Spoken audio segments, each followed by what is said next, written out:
So I'm Ryan Panchoo and I'm the owner of Borough 22 Doughnuts. It's a gluten-free and vegan bakery based in South East London. So it's a bakery that I started from home, and we specialise in making gluten-free and vegan doughnuts. We try not to use any allergens whatsoever. So I generally don't use products that have nuts in the actual donut themselves.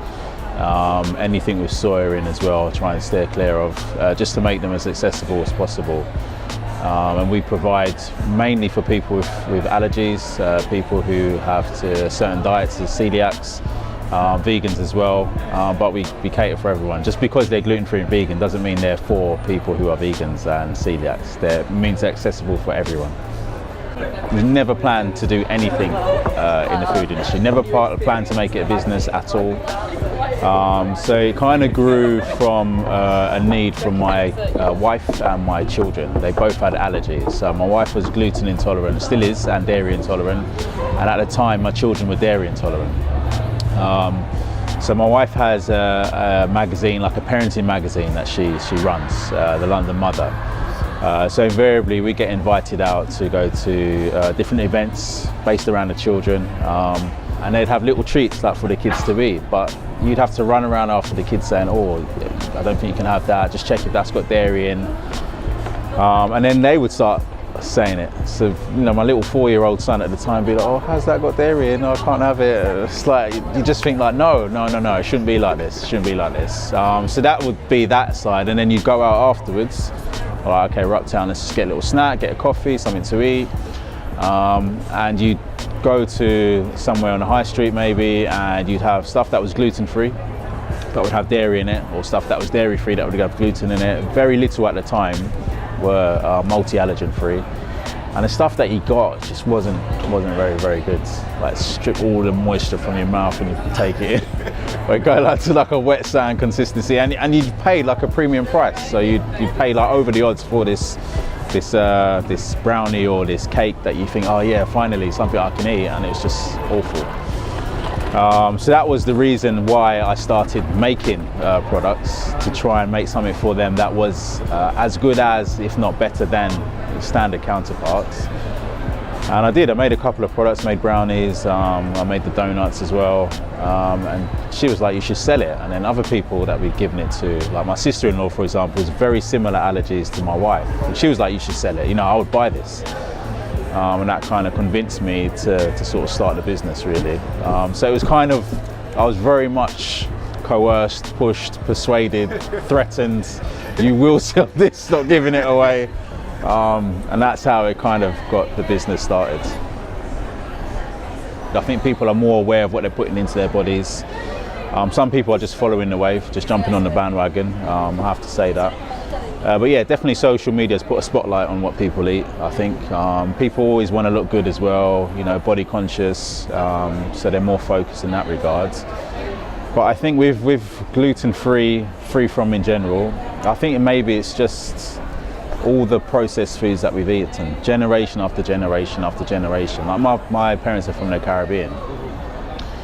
You never see anyone in the Caribbean, not from their generation certainly, I mean it's changed now, but you never see anyone there who's celiac. You'll never find a celiac there, you know, 15, 20 years ago. You never find anyone with any allergies there, because they're eating what the land produces, that's what their body is accustomed to, it's all natural, it's all organic. And they're putting like good fuel into their bodies. But I think where we are in the Western world, you know, we need things on the go, everyone's busy.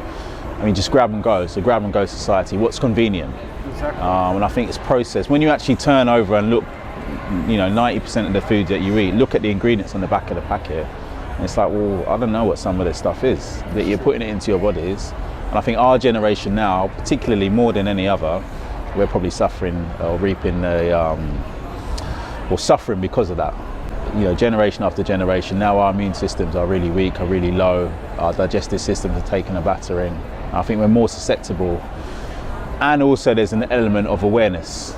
So you'd probably, like back in the day when I used to go to the gym, used to back a nourishment, and like afterwards something would be killing you, like, oh, like what, like you don't know what is it, why is it doing that? But now you're aware, you know, like, oh, well, I've got an intolerance to lactose or intolerance to dairy. So that awareness as well, I think people are more aware, that getting that message out there more, so people can pinpoint. It's like, well, actually, yeah, when I eat pasta or I eat bread, or I do feel bloated, I do feel a bit nauseous, or if I have dairy, you know, I do feel a bit sick. So that awareness also, I think, is increased in people, and so it's more of a conversation. It's not processed, it's not mass produced. You can't produce this stuff in a very cost-effective way. You know, you have to take your time to grow all this stuff, keep it organic, keep it fresh. It's not got a longer shelf life. So when you're having to deal with all these parameters, when you can't economize what you're producing in a way that saves you money, it's going to cost more. Then you're going to be forced to pay a premium. So one of the missions that I had when starting Borough 22 is I wanted to produce something that was of quality, but again something that was affordable. Like I thought, life is bad enough if you're celiac, right? If you can't have dairy, it's like times are bad enough for you. Like, why are you getting hit in your pocket if you want to have something that's gluten-free or dairy-free? It's not fair. So right now, my products, my donuts are for sale in all 3 Selfridges. I managed to get them in. So Selfridges London, Selfridges Manchester and Birmingham now. So they're the main supply and they have it on a daily supply.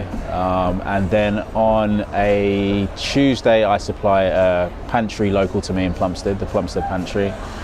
On a Thursday, I supply the pantry and the Borough in Brockley, which is on your doorstep, obviously. And then on a Friday, I supply Timber Yard in Soho and Pitch Coffee in Fulham. And then on a Saturday, I supply the Plumstead Pantry, the Borough in Brockley, Punk Me Up Ceramics Cafe in Dulwich, FC Wellbeing Cafe in Dulwich, and Good Food in Catford. Yeah, so they get them. It's almost like with the independents and the ones local to me, apart from the pantry and the Borough, it's kind of now become like a weekend treat for people, or like a Friday treat for people, which suits me. So I'm not producing every single day, so it means I've got a little bit more time. I can manage my schedule a bit better. And people now come in to those destinations, which is cool, man. Like on a Friday, on a Saturday, to get the donuts, which is fantastic. So do I get treated different? I'm not too sure. I think people are just general people, like aunties, them kind of people, you know what I mean? They'd be like, oh, did your wife make it? I'm like, no, she didn't make it. It's like, I made it. Like, it wasn't my wife at all. She's like, what, you think I can't make it? You think I can't make it? It's like, no. But in the industry, I don't think people are surprised. I think most people think it's really nice. Like, oh, wow. And I've definitely sort of ridden that wave kind of, because one of the hashtags that I'll always use is Boys That Bake. And that sort of becomes synonymous with me now, and the Borough 22 brands. But I think people think, oh wow, yeah, it's nice, it's refreshing to have like a guy, you know, baking these products. I mean, my demographic, according to like social media, is women aged 18 to 34. So with the packaging I've done now that I've developed with my brother, we've gone sort of kind of down that path, or tried to steer it down that path towards that demographic. And the donuts themselves, you know, they're not masculine by any means. They're quite pretty looking products, you know, very photogenic. But yeah, I think people think it's a nice surprise when they see the person behind the product. It's like, oh, that's cool, man. Yeah. It's the guy doing the baking. That's really good. Before I went full-time at Borough 22, I was a project manager for a property company. So completely different industry, but I think project management skills, it's just a fancy way of saying you're organised. So in terms of balancing that with the family, I always knew that whatever I wanted to do, it needed to give me the balance of obviously time working away, bringing in money for the family, but spending time with my family as well. That's always been important. So when I was working full-time, I had done a couple of stints where I'd worked part-time, so I could, you know, take care of the children, childcare, balance that with my wife, who's always worked sort of part-time as well, and make sure that we were there for them. And yeah, so I've always tried to make Borough 22 work around the family, fit around the family, and I guess it was good in terms of working full-time and running the business at the same time. For about 2.5 years I did that, because it meant when I went to people like Selfridges or when I went to other independents, I was always saying, I just learned to be honest, because with project management, projects never, 9 out of 10 times, they never go as per the plan. There's always some kind of deviation. But if you're upfront, if you're honest with people, and say, look, this is the plan, this is what we're going to do, something happens, communicate that. 9 out of 10 times, what can people say? They've seen where it's gone wrong, they understand the reasons why, and this is what we're going to do to get us back on the right track. So they took the same ethics with approaching the likes of Selfridges and the different retailers that I supply to. And it's like, well, look, I work full time. This is not what I do on a full-time basis. So these are the times that I can offer you. This is the delivery structure that I can offer you. And it's a worst case scenario. If I ever do take the leap and go full time, this is only going to get better. And yeah, they appreciated that, and they could work with me around that. And now that I have gone full time, not too much has changed, to be honest, because it's like I don't want to be working all hours under the sun. I've got a young family. I've got a responsibility to them, to be around as a dad. I don't want to make the business a success according to other people's expectations, at the cost of missing out on my family growing up, missing out on key dates for them, not being around there when they come home from school. You know, in my family, we couldn't have that luxury because of circumstances that were beyond, you know, my dad's control. But I want to try and make sure that doesn't happen for my family, because I want to be their biggest influence. You know, me and my wife, we want to be their biggest influence. Thankfully, in this environment, in this age that we live in, I truly believe that that's possible. That you can do that, you can make it work, and we've thankfully been able to do that.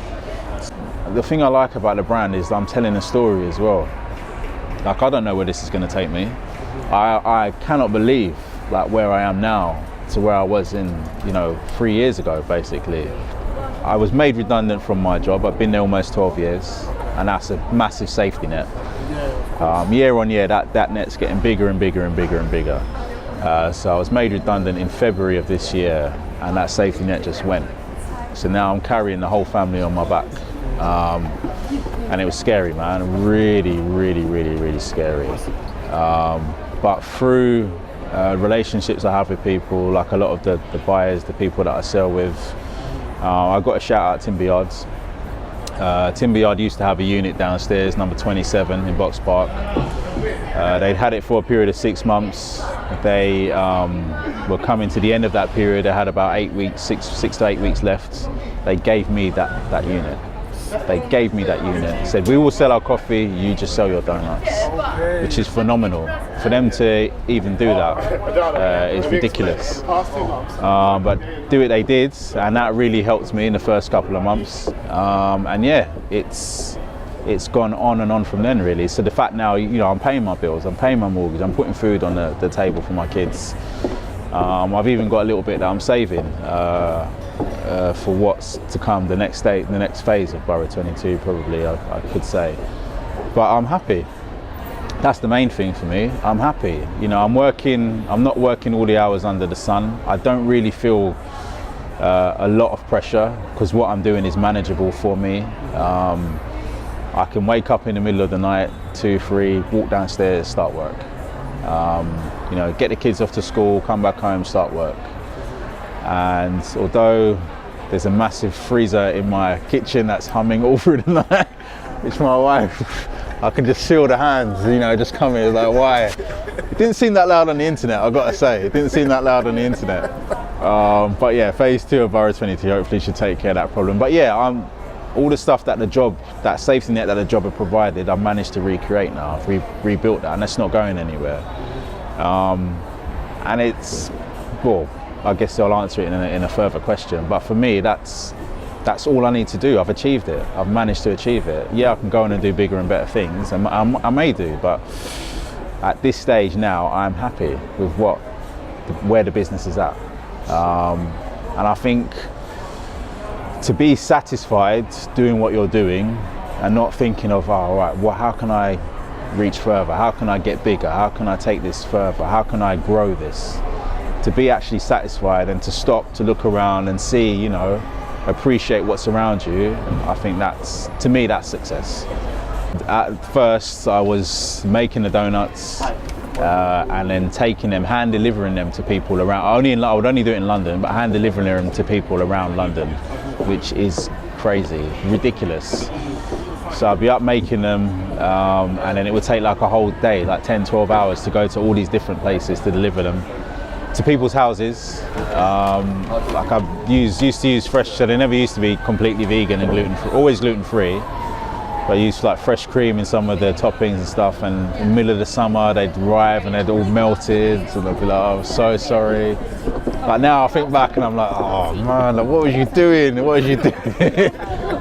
So to overcome that, things with the packaging, getting them sent out by a mail order, you know, and then the courier, you know, it doesn't matter how many labels you put in the box, it's almost like, it's felt like putting a red rag before a ball and giving that to the courier. Some of the pictures I used to get from people when they've arrived are just completely ruined. So trying to overcome that. And yeah, just trying to manage and juggle it with home life, work at the time, working full time. There's been lots and lots of different challenges. And I'm quite nervous in terms of change, like changing anything. But I've had to sort of be bold, had to sort of think outside the box, and had to sort of had a bit of gumption about me to say, right, this is it now, this is the direction I want to take it in, or I need to make this decision. Yes, I'm going to hand over all this cash for someone to design bespoke packaging for me. Yes, it's a risk. Yes, I might not be here next year, but I need to do it. In order to overcome that challenge, I need to do it, just bite the bullet. And also being smart. So all the money that was coming in from sales, all in, do you know what I mean? It would have been nice to, but no, stack that. You don't know what you're going to need that for, you know. And you know, when you get your bonus at the end of the year, not again going out, Mr. Porter sale and buying this, that, and the other, but rather, you know, maybe buying a bit of equipment, or putting it aside for, or buying bulk in ingredients, stuff like that. So kind of making sensible decisions. So that you can, I guess, thinking more long term as opposed to short term. So yeah, there has been challenges beyond challenges, but slowly but surely been able to overcome all of them. One thing my wife always says, there's nothing that you want to do, really, looking at it from a structural point of view, there's nothing that you want to do that hasn't already been done. Or if you want to set something up like I did with the donuts, there's companies already doing that. Look at what they're doing. They've got huge marketing budgets. They've got people who are in the boardroom who will strategize as to why they've chosen this color, why they've chosen this format to this, that, or the other. So look at them. Just take what you can from them. Do your research, learn what you can about the industry that you want to go into. Because it's all out there. It is all out there.